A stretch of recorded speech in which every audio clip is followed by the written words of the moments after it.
We're simplifying expressions again.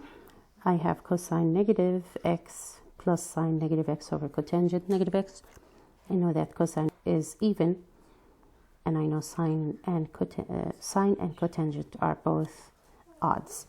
So I can rewrite this as cosine x plus negative sine x over negative cotangent x. I know I can eliminate these negatives together, and now I'm going to write cotangent in terms of sine and cosine.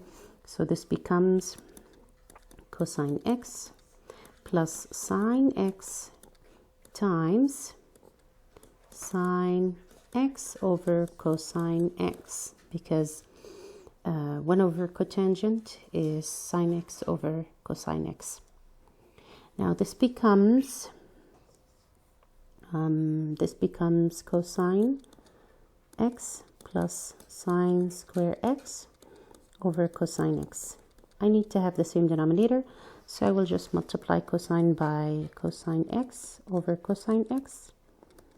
This will lead me to cosine square x plus sine square x over cosine x, which will be 1 over cosine x. 1 over cosine x is secant x. Then I will try to simplify number 18 as well. Tangent square x minus secant square x.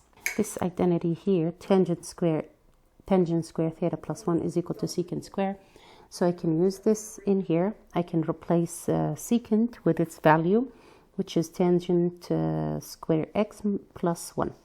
So this becomes tangent square x minus tangent square x plus 1. And this becomes tangent square x minus tangent square x minus 1, which will be equal to minus 1. So the final answer here is going to be negative 1. Next, we need to verify that the left-hand side is equivalent to the right-hand side. I'm going to begin with the left-hand side, and then I'll take it to the right-hand side. Okay, so the left-hand side says cosine A over sine A plus 1 plus cosine A over sine A minus 1. This becomes, I need to have the same denominator here, so I'm just going to multiply this side by sine A minus 1 over sine A minus 1. And I will multiply this side by sine A plus 1 over sine A plus 1. Okay, so this becomes,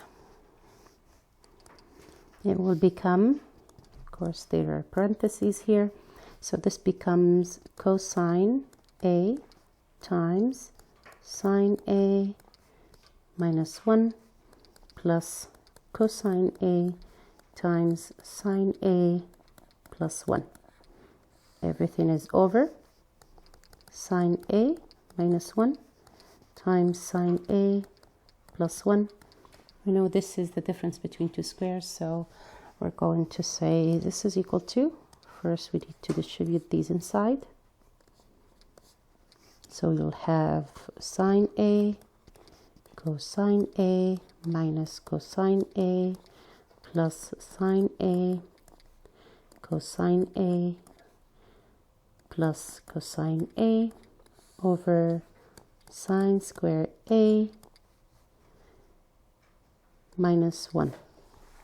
So I know that I can eliminate cosine and cosine. I'm gonna get 2 sine A cosine A over sine square A minus 1.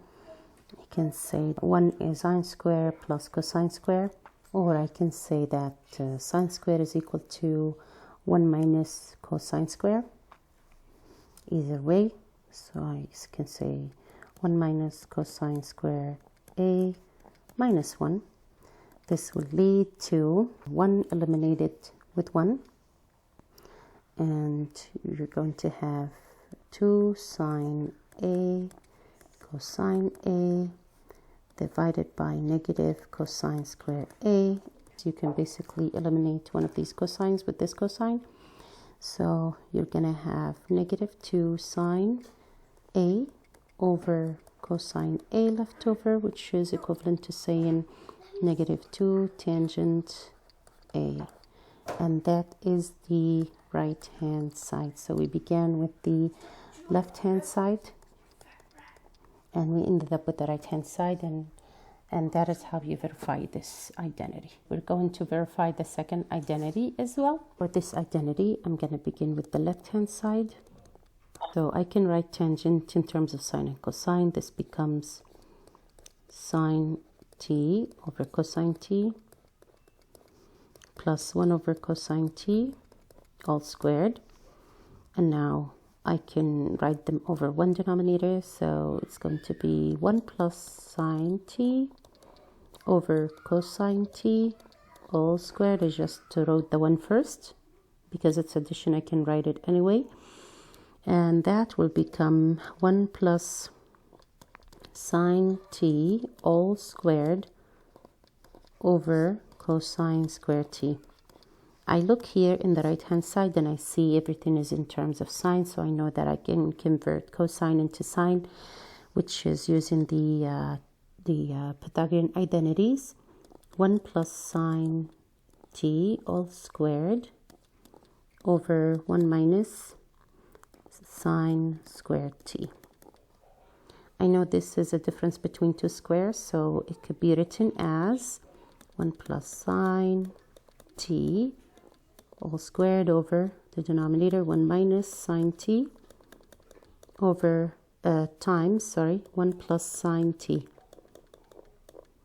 One of these is going to be cancelled with one of these, and the final answer is going to be 1 plus sine t over 1 minus sine t, which is the right hand side. So we're done with that verification as well.